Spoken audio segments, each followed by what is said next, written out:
Psalm 1 Amplified Classic. Blessed, happy, fortunate, and prosperous and enviable is the man who walks and lives not in the counsel of the ungodly, following their advice, their plans and purposes, nor stands submissive and inactive in the path where sinners walk, nor sits down to relax and rest where the scornful and the mockers gather. But his delight and desire are in the law of the Lord, and on his law, the precepts, the instructions, the teachings of God, he habitually meditates, ponders, and studies by day and by night. And he shall be like a tree firmly planted and tended by the streams of water, ready to bring forth its fruit in its season.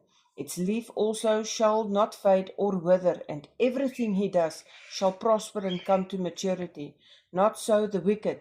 Those disobedient and living without God are not so, but they are like chaff, worthless, dead, without substance, which the wind drives away. Therefore the wicked, those disobedient and living without God, shall not stand justified in the judgment, nor sinners in the congregation of the righteous, those who are upright and in right standing with God. For the Lord knows and is fully acquainted with the way of the righteous, but the way of the ungodly, those living outside God's will, shall perish, end in ruin, and come to naught.